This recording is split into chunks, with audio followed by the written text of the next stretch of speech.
말하자면 학회는 최고의 상승 기류를 타면서 1979년이라는 7개의 종이 모두 끝나는 때를 맞이했다고 할 수 있다. 신이치는 언제라도 스승 도다에게 가슴을 활짝 펴고 승리를 보고할 수 있다고 자부했다. 스승의 기대에 부응하겠다는 일념이야말로 신이치의 원동력이었다. 신이치에게는 이전부터 생각해온 일이 있었다. 그것은 회장 교체였다. 한 사람이 오랫동안 책임을 맡고 있으면 인재가 성장하기 힘들다.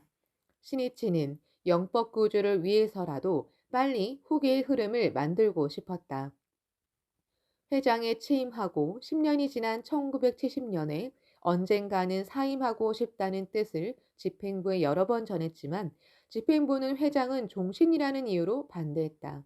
또 1974년에 종교법인으로서의 창가학회 대표 이사직을 이사장에게 넘길 때와 1977년에도 회장을 교체하자고 이야기를 꺼냈지만 받아들여지지 않았다. 그러나 회장에 취임하고 19년이 지났고 7개의 종도 끝나게 된다. 때를 봐서 회장 교체를 하고 생각했다. 신이치는 아직 51살이고 다행히 건강했다.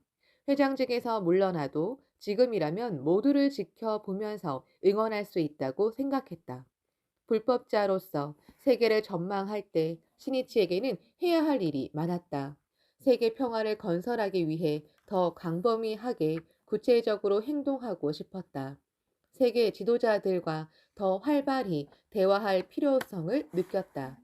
불법을 기조로 하는 문화, 교육 추진에도 더 힘을 쏟고 싶었다. 그리고 무엇보다도 이제 막 세계 광포의 본격적인 건설기를 맞이하는 단계에 들어섰다. 하지만 자신이 세계로 크게 발을 내딛는다면 일본 국내의 바통을 이어받는 사람은 파도가 거칠게 몰아치는 바다로 나아가야 한다. 학회의 절정기라고는 하지만 먹구름이 짙게 깔리고 태풍이 휘몰아치는 상황이다. 그것은 절대로 쉬운 항로가 아니다. 큰 시련을 각오해야만 한다. 뒷일을 부탁할 간부에게는 투철한 신심의 눈으로 말을 말하고 간파하고 용맹과감하게 투쟁하는 결의와 행동이 반드시 필요하다.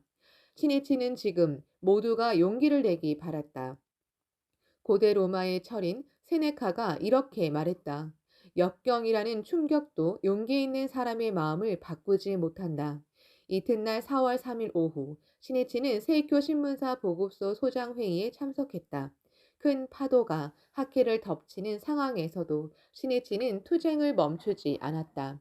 신해치는 존귀한 사명이 있는 벗이 인생에서 당당하게 승리자가 되기를 염원하며 이렇게 힘차게 외쳤다. 보고서 여러분은 어두운 새벽부터 일하기 때문에 자칫 수면 부족이 되기 쉽습니다. 그러므로 스스로 지혜를 발휘해 건강관리에 철저히 힘쓰고 무사고로 맡은 바 사명을 완수하기 바랍니다.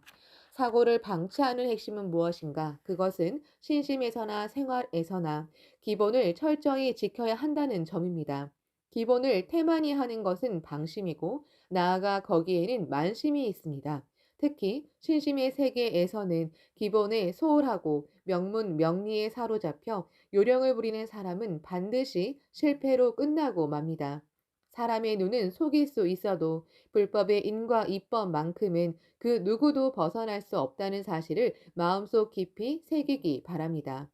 부디 여러분은 모든 면에서 기본에 충실하면서 어떠한 일에도 분동하지 말고 어디까지나 진지하고 성실하게 온 힘을 다해 과제 하나하나에 도전해 승리하기 바랍니다. 그리고 그러한 도전이 쌓여야 비로소 빛나는 인생이 된다는 사실을 알기 바랍니다. 보급소 일은 눈에 띄지도 않고 휴일도 제대로 없는 고된 업무입니다. 더구나 책임은 무겁습니다. 하지만 여러분이 있기에 또 여러분과 함께 신문을 배달해주는 배달원이 있기에 독자에게 신문을 전할 수 있고 광포도 전진할 수 있습니다. 누구보다도 명예, 조람을 확신하고 나아가는 여러분에게 경의를 표하는 마음으로 언제나 제목을 보내고 있습니다. 신이치는 다계진 동지가 눈앞에 있는 한 아무리 피곤해도 격려를 멈추지 않았다. 어떠한 사태에 놓여도 사람들을 격려하고 또 불법을 이야기하는 것이 자신의 인생이라고 정했다. 4월 4일 저녁, 조문과 학회의 창구 역할을 맡고 있는 야마와키 도모마사가 노무라 이사무 청년부장에게 전화를 걸었다. 종문의 현재 상황에 대해 할 말이 있다고 했다. 노무라는 주조 기요시 이사장과 함께 야마와키를 만나 이야기를 들었다. 야마와키는 잠옷 난처하다는 표정으로 말하기 시작했다. 사메지마 부회장의 발언을 빈미로 종문은 학회를 철저히 공격할 태세입니다. 사태를 수습하려면 당연히 사메지마 부회장에 대한 처분이 있어야 하지만 그것만으로는 수습하기 어렵습니다. 야마모토 선생님도 법화강 강도뿐 아니라 학회 회장을 그만두셔야 할 듯합니다. 그렇지 않으면 젊은 승려들이 절대로 싸움을 그만두지 않을 것입니다. 종문의 노여움이 더욱 치솟으면 어떻게 될지 최악의 사태를 각오해야 하겠지요. 니타스 상인도 이번 일로 진노하고 계십니다. 최악의 사태라는 말이 주조의 가슴에 깊이 파고들었다. 사메지마의 경솔한 발언으로 학회가 승소, 화합을 위해 필사적으로 노력한 일이 모두 허사가 되고 게다가 학회를 지배하려고 획책하는 사악한 모략가들에게 좋은 미끼가 되었다. 주조는 신이치에게 연락해 대략적인 내용을 전달하고 긴급 순회회의를 열자고 요청했다. 하늘은 구름으로 덮여 있었지만 활짝 핀 벚꽃이 왕자와 같은 기품을 뽐내며 사방으로 가지를 뻗고 있었다. 5일 오전 신이치는 도쿄의 다치카와 문화회관에서 열린 학계 순회회의에 참석했다. 종문과의 문제에 어떻게 대처하느냐를 협의하는 자리이다. 주조를 비롯한 몇몇 순회 간부가 모였다. 모두 침통한 표정이었다.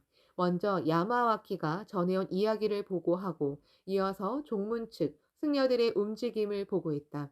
신이치는 드디어 마가 속내를 드러냈다고 생각했다. 신이치를 회장 사임으로 내몰고 창가 사제를 이간질하려는 음모이다. 그것은 결과적으로 광선유포를 추진해 온 불이 불치게 단체인 창가학회를 파괴하는 일이다. 마의 준동은 신심의 눈으로 간파할 수밖에 없다. 신이치는 순회 간부 한 사람 한 사람에게 시선을 보냈다. 모두 미간을 찌푸린 채 입을 열려고 하지 않았다. 긴 침묵이 흘렀다. 신이치가 한 간부에게 의견을 묻자 중얼대듯 이렇게 말했다. 때의 흐름을 거역할 수는 없습니다. 이 얼마나 겁쟁이의 마음인가. 가슴이 아팠다. 신이치는 자신이 고개를 숙여 혼란이 수습된다면 그것으로 만족했다. 사임을 피하기 힘들다고 생각했다. 또 모두 어떻게 대응해야 할지 줄곧 고심하고 있다는 점도 잘 알고 있었다. 하지만 설사 그렇다 해도 실효이므로 어쩔 수 없다는 인식이 참으로 한심스러웠다. 그저 상황에 떠밀려 가도 좋다면 대체 학회 정신은 어디에 있다는 말인가? 광선유포를 위해 학회를 사수하겠다는 오저의 강한 일념이 중요하지 않은가? 신이치의 목소리가 경적을, 정적을 깼다. 알았네. 법화강 총강도도 학회 회장도 사임하겠다. 모든 책임을 지겠다. 그러면 되겠는가? 모두 수습이 되는 것인가? 하지만 회장 사임은 종문이 아니라 학회가 결정할 일이다. 내가 회장을 그만두는 것은 예전부터 생각해온 일이고 학회의 미래를 열기 위해서이다. 신이치는 종문이 압력을 가해 창가학회 회장을 사임시키는 전례를 절대로 만들면 안 된다. 또 그렇게 된다면 종문의 역사에 영원히 오점을 남기게 된다고도 생각했다. 전쟁 뒤 경제적으로 매우 위태로웠던 종문을 성심성의를 다해 외호하여 위기에서 구한 학회이다.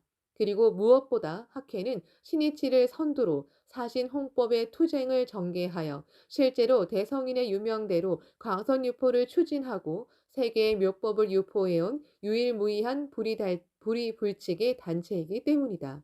순회 간부가 신이치의 이야기에 감격해 이렇게 말했다. 선생님, 참으로 죄송합니다. 광포의 길은 제육천 마왕과 맞서 싸우는 장절한 투쟁이다. 신심으로 그 말을 간파하고 그 마와 맞서 싸워 이겼기 때문에 비로소 학회는 광선유포라는 커다란 조류를 만들 수 있었다.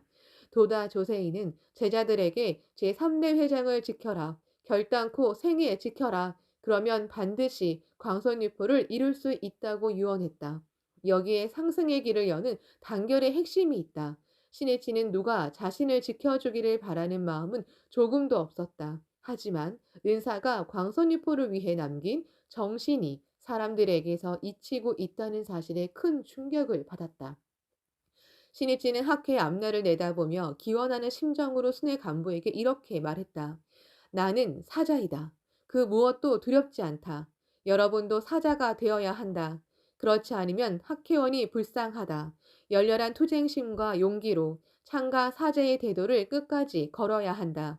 그 일념이 끄떡 없다면 어떠한 사태에도 학회는 흔들리지 않는다. 도다 선생님이 보고 계신다. 신이치는 자리에서 일어나 회의실에서 나갔다. 창밖에는 벚꽃잎이 흩날리고 있었다. 신이치는 벚꽃을 바라보며 막기꽃이 쓴 사부로와 도다 조세이라는 사제의 대투쟁을 떠올렸다. 1943년 6월 국가 신도를 정신적인 지주로 하여 전쟁으로 돌진하는 군부 정부의 탄압을 두려워한 종무는 학회도 일단 신차를 모시면 어떤가라고 말하기 시작했다. 공문의 제안을 거부한 마키쿠치는 대난을 각오하고 국가 간요를 위해 일어섰다. 그때 제자인 도다는 사신 홍법을 굳게 결의했다. 그리고 마키쿠치와 함께 구속된 도다는 독방에서 죄는 내가 다 받을 테니 선생님은 하루라도 빨리 풀려나시기를 하고 오로지 계속 기원했다. 종문이 방법의 탕류에 휩쓸리려 할 때 사제의 이러한 혼의 결합이 니치렌 대성인의 정법 정의를 끝까지 지켰다. 마키구치는 감옥에서 순교했지만 살아서 감옥을 나온 도다는 스승의 요지를 이어받아 학회를 재건하고 니치렌 불법 유포의 유구한 길을 열었다. 창가의 스승이란 광선유포를 서원하고 현대에 출현한 지용보살의 동량이고 전진의 주축이다. 거기에 제자의 일념이 맞물려야 비로소 톱니바퀴는 크게 회전하기 시작한다. 그러므로 사제의 결합이야말로 창가의 생명선이 되는 법이다. 신해치는 1952년 4월 니치렌 대성인의 종지 건립 700년 경축 기념 대법회를 떠올렸다. 승적을 박탈당했을 터인 가사하라 지코를 학회 청년들이 총본산에서 발견했다. 가사하라는 전쟁 때 시국에 편승해 신본불적론이라는 사의를 주장하며 보신을 위해 대성인의 정법 정의를 짓밟은 악승이다. 가사하라의 움직임이 빌미가 되어 군부 정부의 탄압이 시작되고 마키구치가 옥사하게 되는 간접적인 원인으로도 되었다. 청년들은 가사하라를 마키구치의 묘 앞으로 데리고 가서 신본불정론의 그릇됨을 시인하라라고 요구했는데 이것이 문제가 되었다. 이때 이미 종무는 가사하라를 몰래 승적에 복귀시킨 상태였다. 정법을 근본부터 왜곡한 사의를 불문에 붙인 것이다. 종무는 종회를 열어 도다 조세이가 가사하라를 가해하고 폭행해 법주를 괴롭히고 총본산에 등산한 단신도에게 신앙적 동요를 주었다고 하면서 계산일에 미증유의 불상사로 규정했다. 그리고 도다에게 사죄문 제출, 대강두직 파면, 총본산 등산 정지라는 처분을 내리기로 결정했다. 총회는 신본 불정론을 주장하며 종조의 가르침을 짓밟은 악승을 오히려 두둔하고 그 악을 바로잡은 도다를 엄중히 처분하려고 했다. 종회의 결정을 취소하라. 단연코 도다 선생님을 지켜라. 신이치를 비롯한 제자들은 결연히 일어섰다. 종의 의원을 한 사람 한 사람 직접 만나 가사하라 사건의 경위와 진실을 말하고 결정의 부당함을 호소하며 철회하라고 요구했다.